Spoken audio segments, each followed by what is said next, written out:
You know, the first time I realized etymologically what the word is related to is through Italian, through progettare, no? And I associate it also with Heidegger, the question of thrownness, you know. And we are all thrown into history, right? But the other thing I like also involves Alvaro, because once I heard he had a lot of work. I think maybe I said this before, but now is a good time to say it again, which is that I wrote to him, like, I don't often do that, but I wrote to him some short note saying, I hear you have a lot of projects, you must be happy, or whatever. And he wrote back a little postcard that said, it's true I have a lot of projects, but I am not happy. How can one be happy when Europe has no project? I thought, I'll never forget that, you know. This, well, it makes one realize his connection to the left and to I think maybe even to Portuguese Communist Party. I'm not sure. But I do know that the mayor of Évora was communist, and 20 years to make Malagueira, you know, was... And I remember him saying, you know, we constantly had to conspire against the bureaucracy of Lisboa, you know, to realize it, you know. So, but this thing stays with me, this question of project. Because I also think, you know, that so many figures in politics today have no project. They don't have a project. They just want... This is particularly true of what is his name? The current leader of the British Labour Party, you know. He doesn't have a project. He just wants to be prime minister. He just wants the power. He doesn't have a project. There's no project, you know. He never talked. And in fact, the proof of this is that he recently took out of the Labour Party program, before the election, all the green aspect of the program. He just took it out, you know. Well, he just wants to be prime minister. He doesn't want to do anything. You know. No project.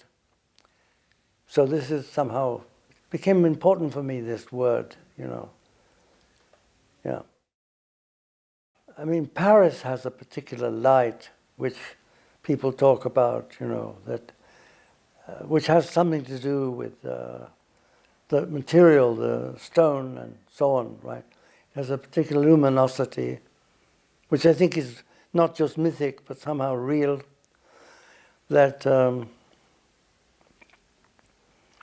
So which is the most delicate, you could say it's the ultimately one of the most delicate aspects of architecture. No, almost a little intangible. You could almost say that people don't know quite what light they are going to get. But one of the things I think of artist studios is that they often, I mean, in the big epoch of artist studios, and maybe this is a bit like it, the light is a feel. You feel the light in the presence of studios that have been designed for that purpose. No? But it's very delicate. Yes.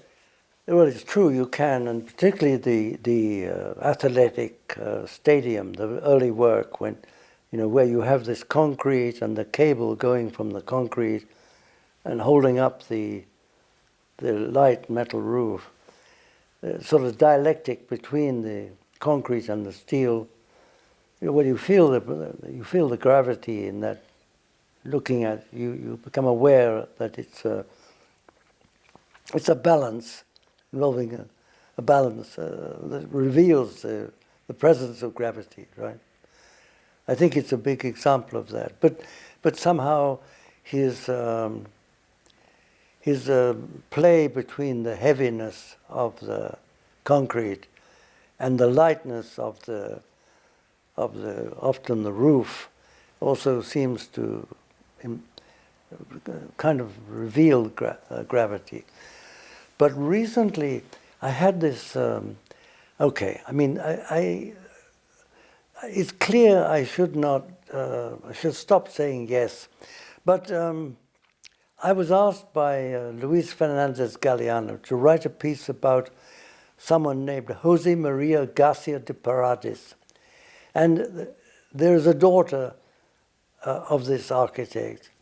This architect built many auditoriums in Spain, particularly between. Well, he died in 1990, I think. You know, the last between 1960 and 1990. He became a kind of anyway. At some point, I realized something about him. I mean, I write about this because you can you can't say that you can see it, or you may not become immediately aware of it by simply being in the presence of his work. But and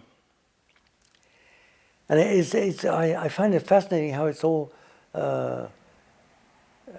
in a way it's kind of integrated with the culture of Spain and with the musical culture of Spain as well.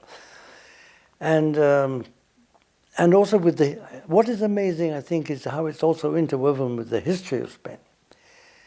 So he designs a church in which there's a system of roof lights which rest on hollow steel columns. And these columns are expression of compression, you know. But later,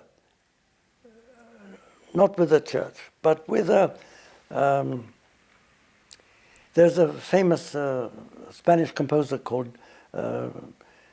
de Falla, and he was somehow connected to de Falla, and by marriage, and he has the task of making an exhibition of archives of de Falla in Granada, and well, also the de Falla auditorium, etc., is in Granada as well. But in the case of the exhibition, there's a long table with the archive of the composer, and he has lamps coming down, you know, also on a square grid. So in the church, the roof lights are on a square grid supporting the columns. In relation to the Mosque of Cordoba, because this is also then, you know, the history is involved.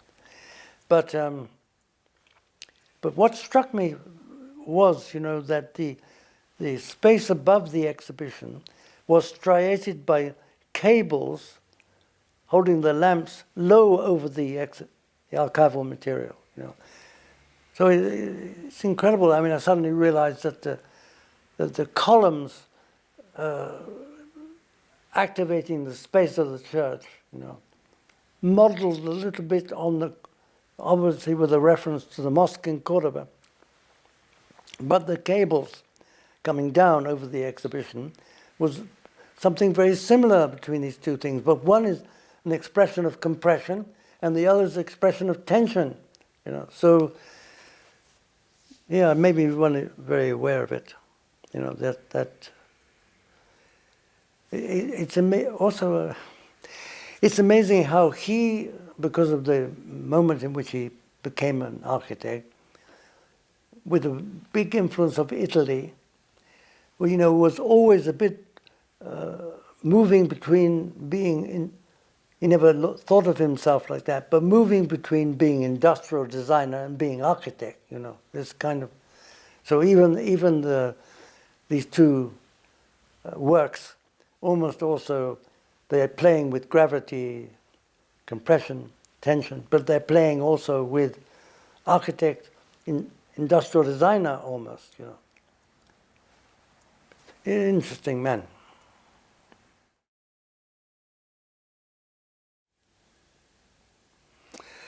somehow this makes me think of staircases, and the experience of the. I mean, it's after all, it's it's phenomenological, what you are alluding to, I think, and I think this the experience of the subject. I mean, that's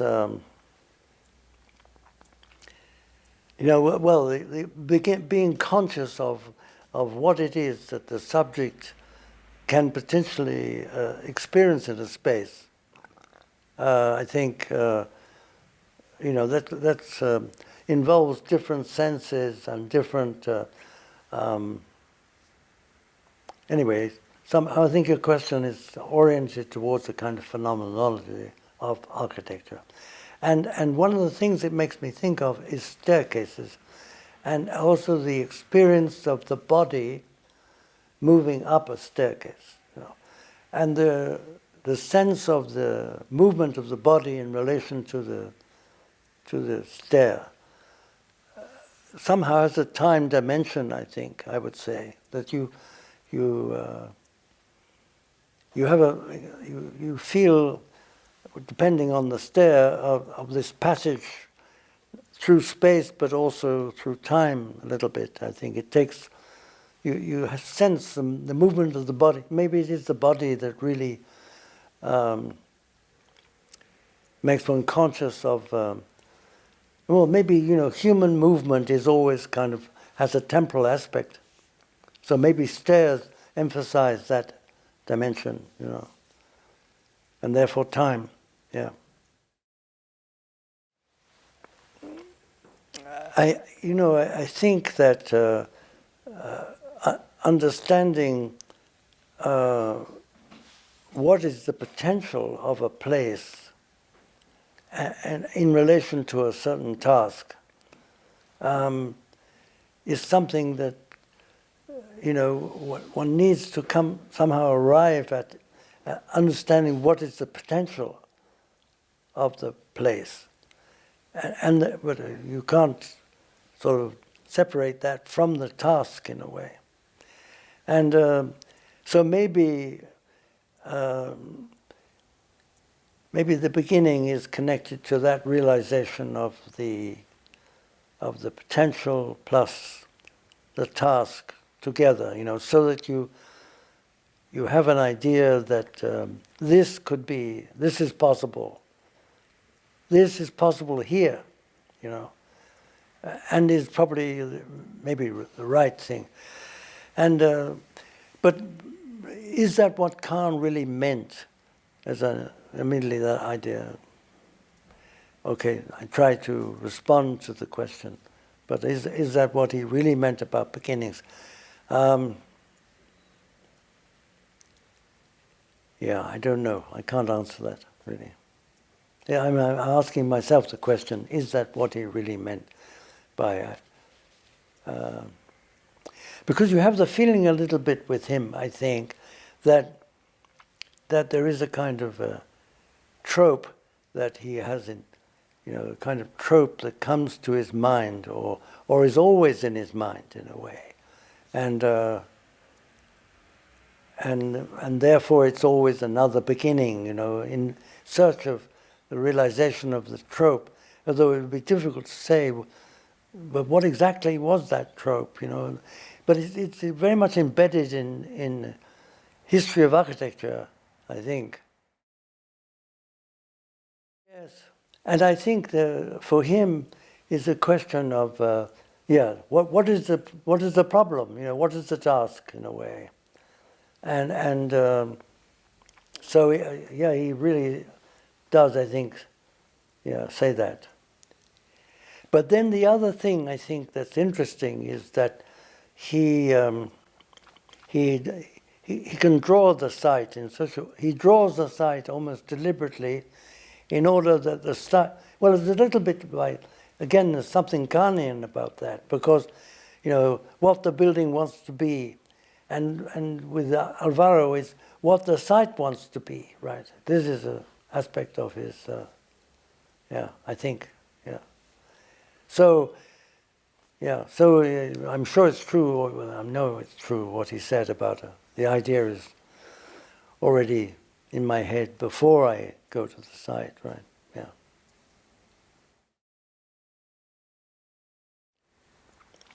But the other thing I think that is important to the field of architecture is that it is a kind of craft in the end.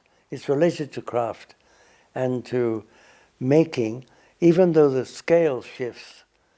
This question of exactly the way something is made and the expressivity of the making, is I think, a big aspect of architecture. And of course, in people like Kahn, it's very present. But it's also present, I mean, I'm looking at this table tube d'avion, it's incredible, actually. It's a, the way it is made and the way it is thought about, the way they thought about making it is extraordinary, I think. And it's a little mysterious, in fact.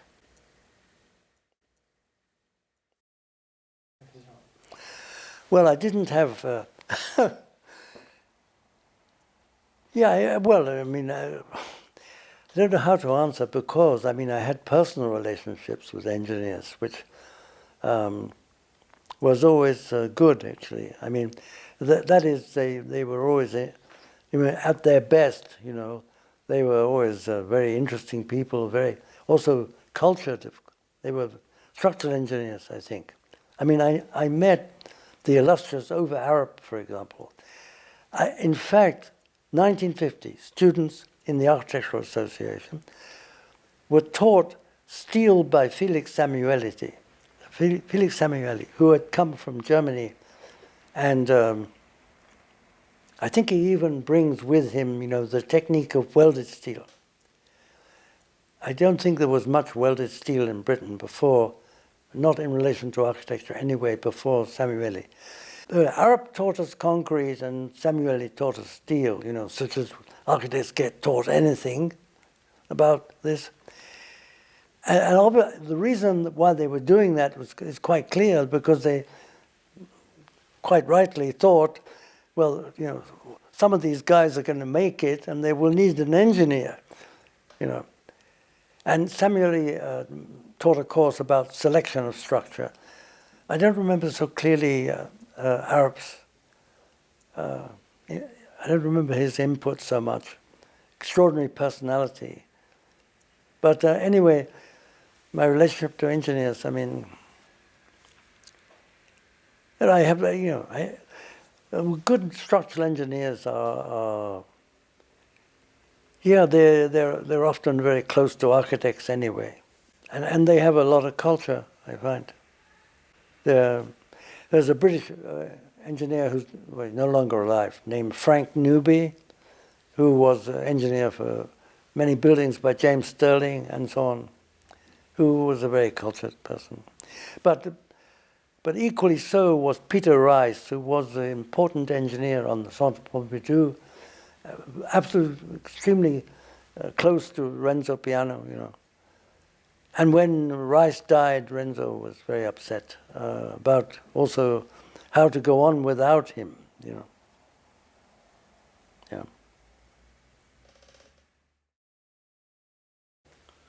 Yeah. Well, techne is a Greek term that has to do with creation in a way, making, right? I didn't ever study Greek, but techne is, I think, that. And tekton is the Greek term, ancient Greek term maybe, for carpenter. So, and so from tekton you can arrive at tectonique, I think. And so, well, they're not the same, but they're not so, they're connected somehow, techne, tectonique. And, well, how I get a bit hooked on the term tectonic is because, yes. Well, okay, this would lead me maybe too far away. But I think postmodernity is a big moment, right? And if I remember correctly, Jean-François Lyotard's La Condition Postmoderne ends with the computer, if I remember correctly. He ends with a kind of degree zero of the computer. And it's somehow shocking. Also it's shocking because he was part of the Althusser Cornelius Castoriadis, the Socialism ou Barbarie. No, he was part of that circle. So it seems to me he deliberately moved away from that circle, and he ends up with the computer as a kind of, yes, and clearly, in a certain sense he was right, but also it's very reductive. Yeah. Of course, and then the other thing that arises is this question of autonomy, the autonomy of each field, right? Autonomy of music, autonomy, the autonomy of architecture. And so for me, the autonomy is the tectonic and poetic of construction, you know. That's how I get myself into this, I paint myself into this corner, as we say, you know, in this way. And, well, I'm not unhappy about it, but yeah, I still think it's very important, the poetic of construction. You know, this question of, which brings one back to the craft issue, because I think it's a question of the relationship between the hand and the mind, you know, and the capacity to draw, also to draw small representations of space, for example, or detail. I think this is indispensable, and it's a real loss for students not to be able to use their hands in relation to their brains. I think it's, and that brings one back to the craft thing, the hand-head relationship. One loses that. One loses completely. It's a huge loss. Yeah, it's irreplaceable in a way. And maybe this question of sacred space is related to this. I mean, you know, it's intrinsic to tradition in a way, and yes. So, and it's of course, in as much as tradition is also weak in a way, it's threatened. You know, then also sacred space is even more threatened, perhaps. Yes. So, and recently. Very, very recently, because on the 3rd of this month, I was actually on the 23rd of February, the closest friend of my life died. And he is exactly my age, in fact. Well, he's slightly older, but only by a few months. So we were both born in 1930. And so the funeral for this figure took place in a Norman church, in fact, in the oldest church, I think, in London. Norman. Well, incredible sacred space, in fact. And, yeah, very overwhelming place. So recently I experienced it, you know, but that, of course, then is culturally. You realize that its sacredness is also to do with tradition and also with music and a certain way of singing, and you know, it's all of a piece. It's not just the space. It's the material also, the brick and the, no, it's all. This church is entirely of stone. It was yeah. That's no question. That is a sacred space. But, well, I think Le Corbusier, in fact, despite his resistance to Orthodox religion, had a very strong idea of sacred space. I mean, particularly Ronchamp, of course, but La Tourette also, and yes, so, but of more recent date, I mean, more difficult to be sure about that, about about even being able to imagine it or create it or so on. It's very weak, I think, because of our. Isn't that amazing aspect, I think, of the human being, which is the capacity of the human being for spiritual expression, and the capacity of the same human being for unbelievable violence. These two things, it's just talk about Freudian insight. I mean, my God, it's unbelievable, and particularly right now, at this moment, historical moment, But this creature that has, it's particularly evident in music, of course, this evident capacity to express the spiritual. So it's totally mysterious, also in a way, and then combined with this capacity for violence, it's just. It's very, very mysterious.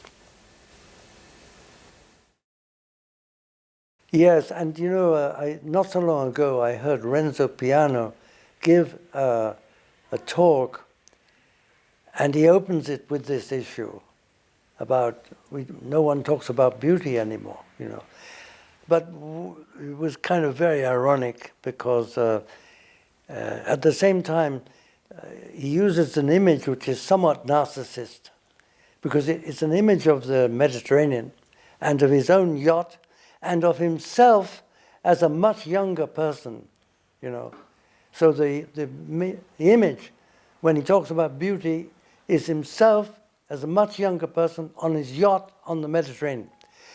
I mean, it was terrific. I mean, it was,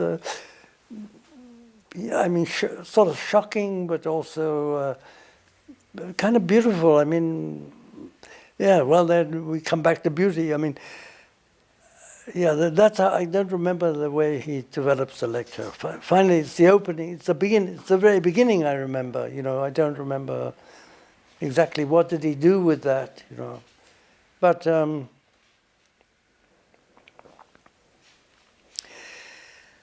yeah, I mean, all these questions are in a way understandably wrapped around this last question. The last question is, the logical question. It raises the interesting thing about aesthetics, I think, that the way the aesthetic thing is both an aspect of beauty, but also almost something that is kind of against the idea of beauty. I think that the quality of a work well made, a work well done, a work that is resolved. I mean, these things are an aspect of beauty. In fact, you could say they're almost a precondition of beauty in a way, I think. And we don't use the word very often because we have created a very ugly world in a way. And we kind of don't really know how to even refer to it, because the scale of the ugliness is just unbelievable, right? Unbelievable what this talking animal has done with itself. With its technology, of course, I think is, and it goes on, of course, this, and somewhere, lying here somewhere is this kind of myth of progress, that very mythic, the idea that everything should always be an improvement. But it's really, I don't know, it's kind of, when you look back, it's very questionable, right? I mean, on this trip, what is it called? Port de Saint-Denis, right? And I mean, I suppose I've seen it before, but this time I thought, oh my God, this is an unbelievable thing that the human being made at a certain point and could imagine and make, and above all make, because the sculpture and all that, right? I mean, the unbelievable capacity to do that, I mean, it's breathtaking. You look at it and you can't really believe it. That, and maybe more and more things are like that. You look at them and you think, it's unbelievable that they, or the dead, could make that. Yes, right. You think, oh my God, I mean, what capacity they had. Yeah. Okay. We came to the end.